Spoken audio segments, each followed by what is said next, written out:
That was the cross-fertilization, the star in the east, seeing the Hindu tradition.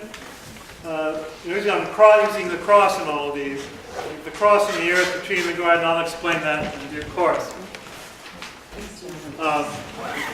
Trying to the connection of traditions. One thing that I'm very grateful for in Master Chola's instructions, that he showed us the different types of yoga, the different types of meditation techniques.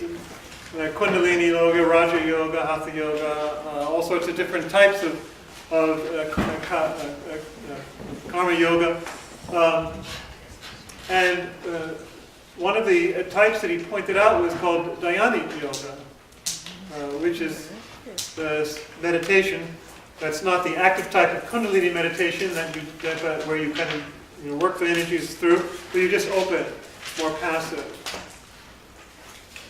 And that put into context, for me, what Zen is. Because Dhyani, jhana, meditation, in Chinese became Chan, and in Japanese became Zen. So Zen, Chan, Dhyan simply means meditation in the various languages. Now he showed the connection of Christianity with the Kabbalah, with the Jewish tradition, and showed how that can be collated with the chakras, etc. So now you see the connection then through Hinduism towards Buddhism. Buddhism, to be very coarse and inexact, really. There's a certain correspondence. Buddhism came out of Hinduism pretty much the way Christianity came out of Judaism. We maintained the source of the tradition. We maintained a connection to some of the imagery, etc. And but it was, became a whole new religion in both cases. But as I just said, there's a connection in the technique from the yoga. So the whole technique, the spiritual techniques of Hinduism, or yoga, it was called, which yoga, as you know, means yoke, or the connection, the religio, also the connection of the divine and humans. Those connections, those techniques, were just maintained and adapted because they were good and useful and truthful about, the human condition. Now, Tibetan Buddhism, continues today to use, certain visualizations and certain spiritual powers, bodhisattvas and Buddhas of various sorts. And there's some connection with that, with the Hindu tradition of using what sometimes called the Hindu deities. Let's be clear, and Master Cho is very clear on this. Those things are symbols of the spiritual journey, and also connections to certain, to spiritual powers that they represent. But they're not gods in the sense of idols. Too many people think, Hinduism has all these gods. Well, they're just energy centers. There's nothing demonic about them. They're just there. What they correspond to in our terminology, I strongly believe, is angels. They're angelic powers. Remember, did you notice how even our chakras have angels? Did you hear that in the meditation? That's very true. They're in us and they're of us, but they're bigger than us than we are at the same time. They're connected to angels the same way the trees and flowers are connected to angels and the nature spirits and higher angels even still. So because of that connectedness of the one DNA strand of reality that we saw in the Kabbalah. All of these have higher and lower dimensions to them. So when I do Tibetan, meditations with the meditation Buddhas and the various, I know I'm connecting to energy powers and energy centers, which are really of an angelic nature. Just like you saw in the Kabbalah, the different angels and the different places along the scale that you can actually contact. But just be very careful with that, because as poet Rilke said, if you encounter an angel, it's a fearsome thing. You don't mess with these powers, because the higher you go, the more powerful the energies are. And you have to be gradually habituated to communing with them. So just be aware of that. So, I think all these things I say are angelic powers, and all of them are under the lordship of Jesus. They all work together. There's no conflict here. They're all tools. Paul reminds us very well that in with Christ, there's no need to necessarily go through all the principalities and powers. As he said, Christ has led them all in triumph, and that's true. Christ in himself, is quite sufficient. But as you hopefully experienced, to be aware of these different levels of reality and the powers that go along with them as tools and as types, it's wonderful if you feel called to it. So Zen fits in that way. It doesn't make use of these bodhisattvas and avatars and all of these things.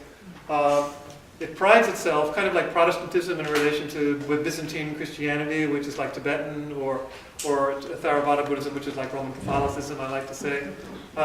It's almost like the Quakers, very much like the Quakers. It's just being here now. You're just present. So when you're doing Zen meditation, you're just being present, right here now, to reality as it is. And as we've seen all along, where the higher and the lower correspond, and the inner and the outer correspond, if you're present to anything, truly present, you discover that everything's there, right there, in a grain of sand, in a flower. The whole universe is there. It's all connected. So you discover you're connected to it. In fact, the subject-object dichotomy vanishes. You are it, and it is it with a capital I. Reality, emptiness, Buddha, Christ. Call it what you will. And so Zen goes for the direct experience of the fact that everything is interconnected. So whatever absolute reality is, it's right here, right now, incarnation, resurrection. Whoever we are, we're intimately connected with everything and everyone. This is the doctrine of anatta and anicca, which is impermanence and no self. I'll come back to that in a second. The basic idea being what they call dependent co-arising, and modern physics confirms this. Everything in the universe is intimately connected to everything else. You influence one thing, you influence everything. Everything influences one thing. It's all interconnected. There's no independent, isolated reality. Back to this area. There's no such thing as a separate self, as we imagine it. You are wide open. You're just energy connected to all the other energy. Body, soul, again, that distinction vanishes because it's just one continuum, right? Where do you draw the distinction between matter and spirit? Matter is consciousness made concrete and congealed. Consciousness is the spiritualization, when everything is reintegrated. And the divine energy comes down and up again. So stop making those artificial distinctions when everything becomes integrated and is unified. So these are fundamental Buddhist insights which come from experience. There's no self. There's no separate self. We have our memories, we have our traumas, we have our plans, our desires, all these things are smoke and mirrors. All these things are just bits of energy. They're not substantial, and they're not our true self. They're not who we really are. So everything that obviously all the external things that we think make us who we are, the gender, the nationality, the religion, all our personal plans, etc. And this even from centering prayer, I'm sure. The deeper you go, the more those things become, at best, relativized, and at worst, illusions. They're illusions when you cling to them and think that's who you really are. Otherwise, they're just phenomena. And this is very Christian too, in the sense that we are the body of Christ. As I said earlier today, you're just one branch on the vine. You're just one article, one limb on the mystical body, or one molecule, or one stone in the temple. This is what Buddhism says about the whole of reality, including you. That it's all interconnected, and you're not substantial in yourself as an isolated individual. And what Zen also says very clearly is that whatever absolute reality is, whatever what they call eternal, boundless, infinite, is right here, right now. Eternity is not a function of what it's going to very long time after we die. We keep living a long, long time, that's eternity. No. As Christian philosophy, Catholic theology says, eternity is complete and total possession of infinite life. Right here, right now. It's like the now. So if you've read Eckhart Tolle's The Power of Now, this is what he's talking about. Exactly this. And he's totally right. I think he's one of the greatest spiritual masters of our time, because it's based on his own experience, passing through death to resurrection, his own almost suicidal depression, through to sudden awakening. He awakened to the fact that reality is here, right now, the totality of it, and it's love, being, compassion, consciousness. It's exactly what Zen says. Exactly what all this is all about. So when you're totally present to anything, when you really wake up, and that's what Buddha means, as you know, the one who woke up. And let me make this clear, by the way, Buddha also is not an idol. Buddha is not worshipped as a god. Buddha is just a person, the historical Buddha anyway. So, woke up. In other words, he's a saint in our Christian terms. He's just a saint. So if you pray to the Buddha, you're like praying to Saint Anthony or something. No problem. In any case, that's what we're talking. So if you're totally present to anything, you're totally present to everything. Here's where the tree in the garden comes in. One of the famous koans, and you know what a koan is. It's one of those little parables, kind of like the parables of Jesus, that tell us. Literally means public case. All right, in Chinese or Japanese? Japanese, yeah. It means a public case. And it simply refers to a story that shows where someone woke up. And it's the catalyst to help you wake up. You become fully conscious, in other words, fully awake to the boundless love and compassion and wisdom that's right here, right now. So their stories generally taken from the great Chinese masters of the Tang Dynasty in the 8th and 9th centuries. Come down to us through the Japanese tradition mainly. And of course, Japanese tradition brought it to the West in the 60s and 70s, and Thomas Merton, the whole thing, you know that. So there's that continuity. And this story is one of my favorite Zen masters, Chinese Zen masters, called in Japanese Joshu. Joshu, I think in Chinese, Joshu. But very short. You know the one from the 17th century Japanese master Hakuin, the sound of one hand. The word clapping isn't even in there, but it's the sound of one hand. And what is that? Well, you got to wake up to be able to answer that, and it usually takes years of practice to even begin to get what they're talking about. But that's the kind of thing. So this story is: a student comes up to Joshu, a young monk, and says, "What is the meaning of Bodhidharma coming from the West?" Now that's like saying, the Desert Fathers, give me a word of salvation. It literally means, what is the Buddha? What is ultimate reality? What is it all about? Tell me.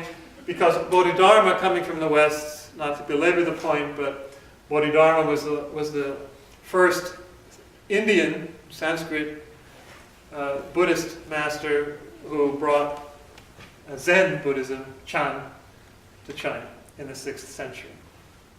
So when you ask a question, what does it mean that Bodhidharma came from the West, you're asking, what is it all about? What is ultimate reality? What is it? By the way, that was the same time that St. Benedict lived in the West. That's interesting. And Joshu says, the oak tree in the garden.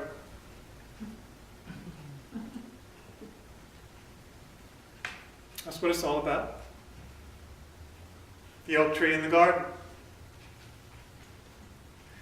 And if you're truly present, totally present to the oak tree in the garden, and it's being totally present right there, you wake up. You're totally connected to everything. So everything is there. And it's the cosmic Christ, it's the whole thing. Everything is right there. And it can be encountered at any moment, at any time. Almost none of the stories have people being enlightened while they're meditating. It's after they meditate and they start walking around and then suddenly it hits them. So another Joshu story from the same collection. The young monk, again, the poor young monks set themselves up. They're the stooges, the straight men. And he asked, well, he's ready for the instruction, from the master. He came to get enlightenment and to, learn about. And so Joshu says, well, have you had breakfast?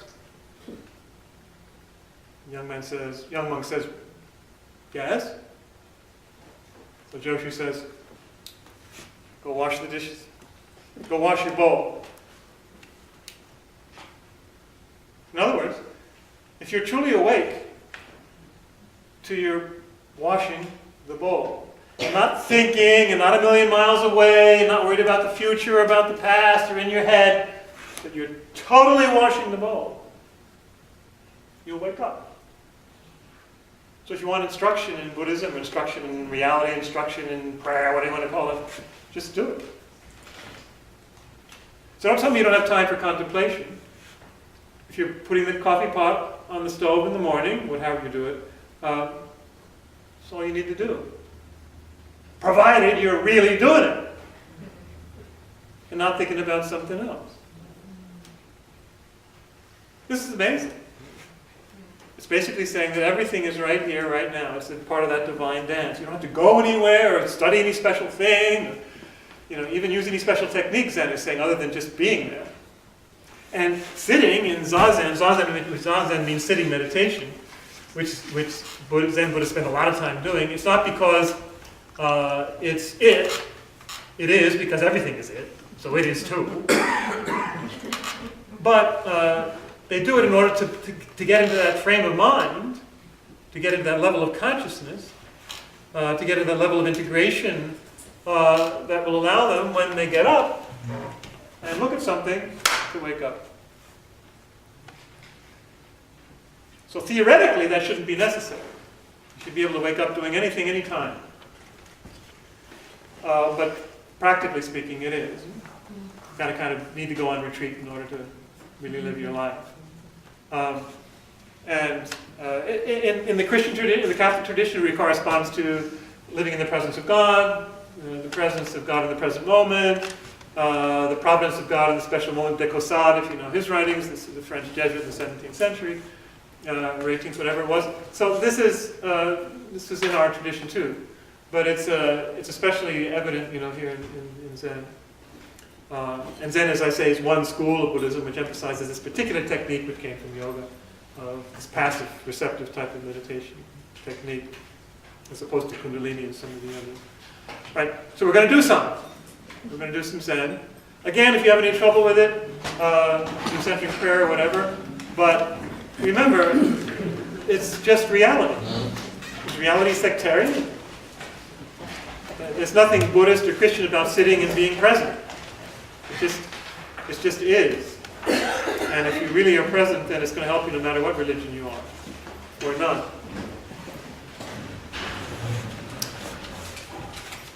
Okay, and then we can discuss the experience and have final questions and sharing, etc. Usually a period is 25 minutes. I'm just going to make the regular centering prayer 20 minutes, which you're used to. So we'll do 20 minutes. So this is the technique, for those of you who don't know. You sit pretty much the same way you do for centering prayer. Again, your feet should be flat on the floor, your hands, palms down on your thighs.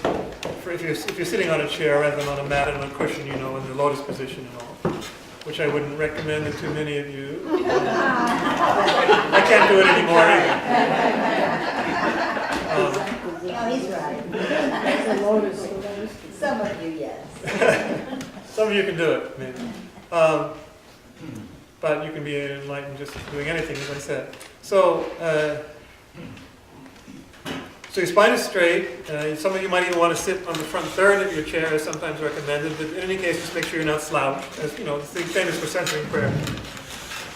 With the small of your back, pushed in so that your belly is free to breathe deeply from the diaphragm, because you're going to be focusing on your breath in I believe Father Keating says that that's another way you can do centering prayer, focusing on your breath rather than on a sacred word. So some people are used to this already.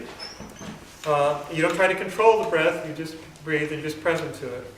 Anyway, just make sure that as you're sitting that all your muscles are relaxed. I mean, your spine should be supporting you, but your muscles should be relaxed. This is what we saw also in the Twin Hearts. Just try and relax. So there's no tension in your neck or your arms or your jaw, for example. The jaw is one of the last places that retains tension. So check that out.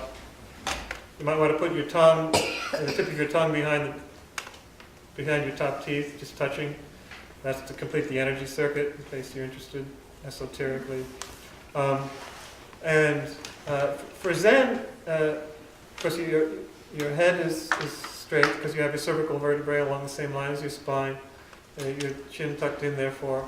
But you don't close your eyes as you do generally for centering prayer. You don't focus on anything particular. Your eyes should be about 45-degree angle in front of you, looking down about 45 degrees. Kind of unfocused, because you're not focusing on what you're seeing. But on the other hand, you're not closing your eyes. Why? Because it's easier to daydream when your eyes are closed. The whole point is to be present, right here, right now. Even though you're not focusing on what you're seeing, nonetheless your eyes should be open, or half open. You're focusing on your breath. So you breathe through your nose, slowly but not controlling it. And breathe deeply from your diaphragm. It's recommended for beginners in Zen practice by all the Japanese masters and everyone that you count your exhalations, just as a way of remaining centered and focused as your mind runs away. If you don't need to, okay, but generally, because of your centering prayer experience, it is recommended for Zen beginners to count the exhalations to remain focused. Count from 1 to 10. If you lose your place, go back to 1. If you reach 10, go back to 1. And of course, just as in centering prayer, don't get excited or angry or irritated if you get distracted. Just come back, just quietly. Forgive yourself as God and the universe forgive you.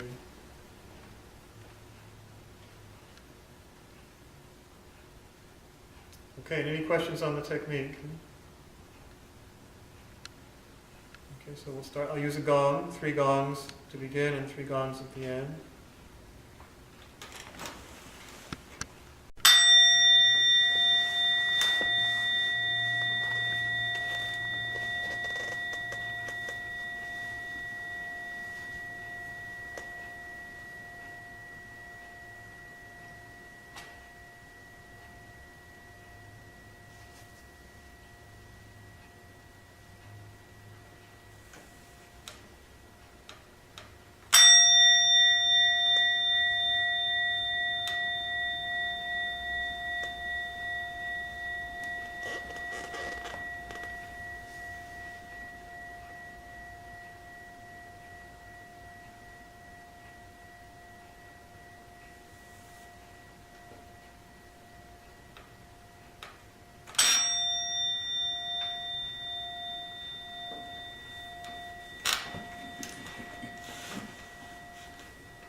Stretch a little bit, you can.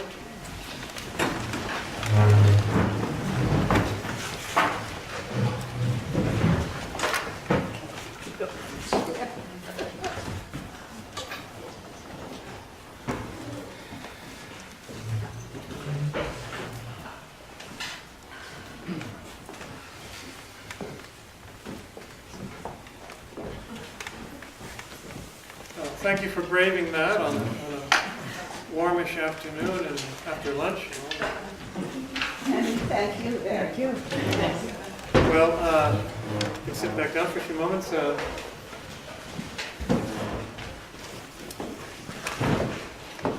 if you have a few moments for questions and for sharing experiences, especially be interested, and I've actually given lectures and classes on this, but I'd be interested in your own impressions so far as you can gauge it.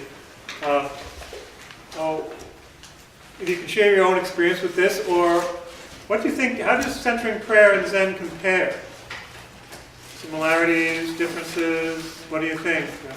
Then I'll share an idea or two of mine on that. But if you want to answer that question, you can, or just share any experience or questions you might have now. Yes? I find them very similar. The only thing I can't do is keep my eyes open. Because you think your mind wanders when they close, forget it. They're all over the place when they're open. I mean, I even close my eyes in church, so I don't look at all the people and what they're wearing and yada yada.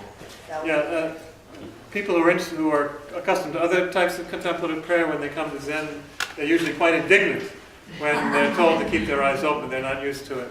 But it is important in the Zen experience, but little by little. Yes? Barbara said exactly what I was Oh. going to say. Similar, and I could not keep my eyes open, so I just went into centering. Well, of course, you can focus on your breath if your eyes are closed too, but whatever. Yes. I think that the Zen is a lot stricter than the centering prayer. I mean, I have done it before, and first of all, I was on a cushion, and that's a lot, very hard. And the Zen master would come and tap you, Yeah. if you were not straight, on the chair. That's more Japanese than Zen, but yeah. Yeah, those cultural things become used. We're used to cultural things in Christianity, but cultural things in Zen as well. The way in the Zen world now, in the Buddhist world in the United States, we're trying to kind of Americanize the experience, so it's not just culturally bound to China and Japan. Yes. Yeah, I would have to get used to it. I think that's probably what I experienced because I was trying to go into centering prayer in the middle of Zen, than what I was supposed to be doing for Zen. So it didn't work for me, at least today. Anyway. Right. And then when we just did centering just now, I felt like I was going home. It was a better feeling. Anyway. Well, you're going home. I am going I felt like it was more, I found it easier to go to sleep, and maybe it was the time. It was the time of the day. Yes, and yes. lunch and all that. But I felt also more trance-like. More what? Trance-like. Oh, it was more like a trance. It's that's a loaded word. I know things can stop. Things can, when you're so present on the now, it can become like eternity or just be lost. But just realizing you're not escaping from reality, you're actually going deeper into it. If you're doing it right, if it's happening. Yeah. A couple of things. I felt more, keeping my eyes open, I felt more connected to the community and less just me. And That's part of the idea, yeah. Connected to the universe. yeah, and then the coming out of it with eyes open, although my eyes kept wanting to close too, and they did. But coming out of it was easier than the centering prayer because my eyes were already open. We had that again. Could be your experience. Yes. I started with TM and then went into centering, but then my son is a Buddhist, so I kind of got into that too. But there's a similar kernel, Yeah. all the same. Right. The essential of it is all the same. They're all pointing in the same direction. The fingers pointing to the moon, you know, different practices pointing to the same unknowable reality that we were talking about earlier. Yes. I think the time went quickly, more so than, I like the idea of counting. Yeah. Because that was easier for me to do, and I wasn't drifting off, and I felt like successful. Whereas with centering, I go off so often, you know, we're not supposed to blame us, but I mean, Yeah. So I just thought this was easier. Yeah, because just one experience, but that's why you have so many varied reactions to it. Yes.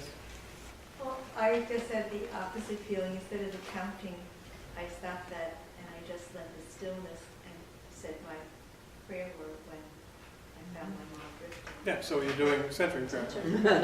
Which is fine, that's fine. Yes. Uh, I think it's easy to switch, yeah. you know? And so they're very similar, even in technique, especially if you're just focusing on the breath in both cases. But probably in terms of presentation of the world, you know, the background world that you're in, there's more of a subject-object maintenance of subject and object in centering prayer. You know, you are focusing on the presence of God. Than there is in Zen, where you don't have that approach or metaphysic. But I've noticed in recent years, Father Keating has started to talk more about, you know, yourself beyond yourself and the non-duality and, you know, the union. So I think that's where centering prayer leads. In a sense, it's leading where Zen is already pointing or already trying to speak. So I think that's one of the major differences. I would. People often accuse Zen, especially of, you know, since it doesn't speak about God. It doesn't want to, not because it doesn't experience an infinite reality, but because it doesn't give a name to it, which would tend to limit it. That's why Paul Tillich, the Protestant theologian, said we should have a 100-year moratorium on the word God. Because it winds up just being a word, you know, that gets in the way. Anyway, the point being that I actually presented this idea to a group of Japanese in Japan, non-Christians. I gave a lecture on Christian meditation to a couple of hundred non-Christian Japanese last fall in Japan. And I said, this is a false difference between Christianity and Christian meditation and Zen meditation. It's not that it's by our own power in Zen, by other power, Christ, in Christianity.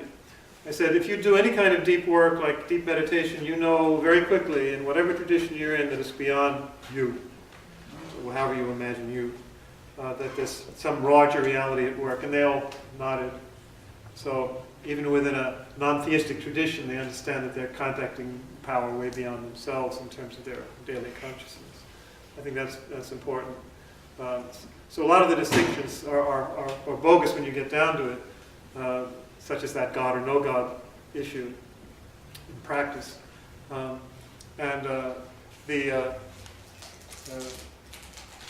was I going to say? When you get into the practice, those kind of distinction can vanish. I lost my train of thought. But anyone else have a comment? I had a question. Do you talk about unloading when you deal with Zen, the way we talk about unloading? We don't use that expression. It's a very brilliant expression from Thomas Keating, the unloading of the unconscious. Yeah. But as I indicated before when we were doing the other type of meditation, the Twin Hearts, you find the obstructions and the stuff that come up in any kind of deep work. And some speak about, you're being able to work through it just by the actual experience of the meditation over time. Thomas Keating's early work speaks more on those lines. But I think both modern realization, often you need psychotherapy at the same time as your meditation, to working together to work through all of those things. Another intriguing thing is that both in the yoga tradition, advanced meditation, you discover that energy is stored in what's called the secondary navel chakra, a few inches below the navel. That's just the experience that people have. And that is exactly what the Japanese Zen masters speak of as the hara. Harakiri and all that. Hara is the same place. They discovered the same energy concentration in the secondary navel chakra that the Hindus had in their own system. Why? Because that's the way we're made. That's the way it works. But it's interesting that they come together in mutual discovery of the same reality. And you will discover that too over you practice over a long period of time, that there really is a strong sense of energy being stored in that area of your body, which is not surprising, right? Where heaven and earth come together, remember? Saying before. So it's not surprising. Any other reflections? Just in the beginning, I associated with being aware. To me, aware equals alert equals thoughts. Awake equals alert. Aware equals alert, but not equals no thought. I did that. But Yeah. I was losing the numbers, and I was unaware of it. I did become conscious of everybody in the room breathing the same air. So. Yeah, things you can become aware of things like that as you go along. Anyone else? Any final summary questions? I did put my email and celestial49@msn.com. Also my YouTube channel. This might be on it. You have my homilies from the last month on there if you want to check out my Sunday homilies. YouTube.com/user/Father Carthusian, FR Carthusian. That's what that is there. The Pranic Healing website, Master Choa, my Facebook page. If you want to take some extra copies of those handouts, there are some here. If somebody you want to give them to somebody. So again, any last remarks? Judy and I are going to catch the 3:58, but we'll be around here for some minutes afterwards if anyone wants to ask any more questions or remark anything. So any final? Like you're done. Thank you. Thank you very much.